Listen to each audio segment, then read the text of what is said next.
Hello students, आज हम सीखेंगे कि हम माईस्क्यूएल पे कोडिंग कैसे करते हैं। ये हमारा माईस्क्यूएल सॉफ्टवेयर है। सबसे पहले हम इसको ओपन करेंगे। इस तरीके से आपको एक कमांड प्रॉम्प्ट दिखाई देगा। चलिए इसको थोड़ा बड़ा कर लेते हैं। नाउ व्हाट वी डू, ये पासवर्ड मांगेगा। जब हमने सॉफ्टवेयर को इंस्टॉल किया था तब हमने इसकी सिक्योरिटी के लिए कोई पासवर्ड नहीं डाला था। First we have to enter. एक ऐसी स्क्रीन आपके सामने आ जाएगी। इसके बाद अगर हम एक /h और हर कमांड को एंड करने के लिए एक टर्मिनेशन सिंबल हम देते हैं, एंटर करते हैं, तो हमें यहाँ पर ये बहुत सारे ऑप्शंस दिखाई देंगे जिसकी हेल्प से हम इस सॉफ्टवेयर को यूज़ कर सकते हैं। और हर ऑप्शन को यूज़ करने के लिए उसके रेस्पेक्ट में कमांड दी गई है। जैसे कि फॉर एग्जांपल यहाँ पे क्लियर करना है तो इसके लिए हमें /c टाइप करना होगा।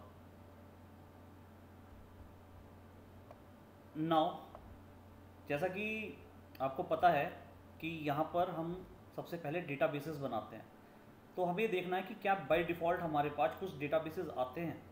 तो उसके लिए हम सबसे पहले जो कमांड चलाएंगे that is called SHOW, show space देकर डेटाबेसेस, टर्मिनेशन सिंबल। हर कमांड टर्मिनेशन सिंबल से एंड ज़रूर करनी है, otherwise it will show the error.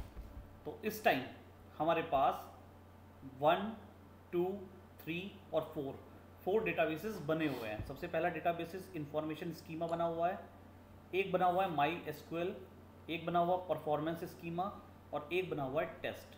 ये बाय डिफ़ॉल्ट आपके सॉफ्टवेयर के साथ बने हुए आते हैं। अब सपोज़ कीजिए कि मुझे कोई एक डेटाबेस बनाना है, तो उस डेटाबेस को हम कैसे बनाएंगे? तो उसके बनाने के लिए हम एक कमांड टाइप करेंगे क्रिएट, CREATE, क्रिएट और फिर डेटाबेस। जिस नाम का डेटाबेस आपको बनाना है वो इस कमांड के आगे लिख दीजिए। फॉर एग्जाम्पल आपको बनाना है RVIT नाम का डेटाबेस, RVIT। इस नाम हम कोई भी लिख सकते हैं, मगर जो कमांड हमारी चलेगी वो चलेगी क्रिएट डेटाबेस नेम। मैंने आपको बताया था कि हर कमांड के साथ हम टर्मिनेशन सिंबल लगाते हैं। एंटर।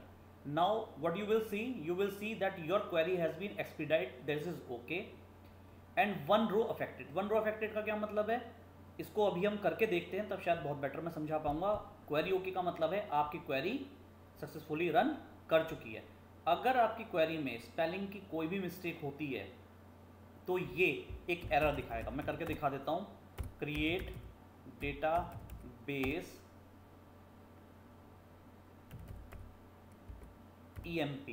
Employ, enter. इसने एरर दिखा दी। इसने एरर क्यों दिखा दी? क्योंकि क्रिएट और डेटाबेस के बीच में स्पेस हमने नहीं दिया है, जबकि हमें इन दोनों टर्म्स के बीच में स्पेस ज़रूर देना।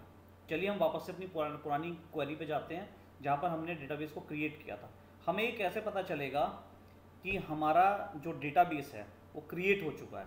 तो इसके लिए हम एक कमांड चलाएंगे that is called SHOW, show databases, termination symbol, enter.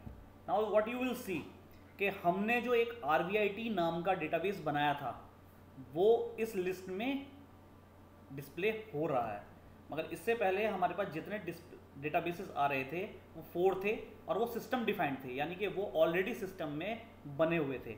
मगर हमने जब अपना खुद का एक डेटाबेस बनाया RVIT नाम का, जिसकी कमांड थी क्रिएट स्पेस डेटाबेस का नाम, जिसका डेटाबेस का नाम हमने दिया RVIT, तो वो इसमें अब ऐड हो चुका है, राइट।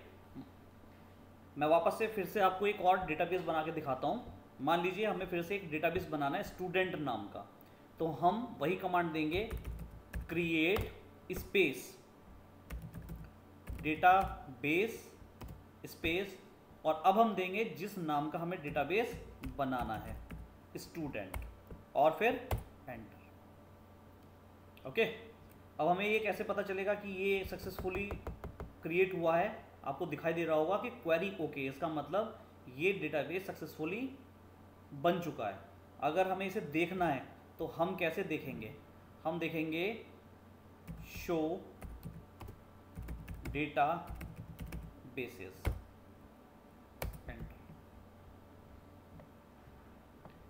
देखिए यहाँ पर RVIT वो डेटाबेस है जो हमने पहले बनाया था, और स्टूडेंट वो डेटाबेस है जो रिसेंटली हमने अभी दोबारा एक एग्जाम्पल के तौर पे हमने दोबारा क्रिएट किया है।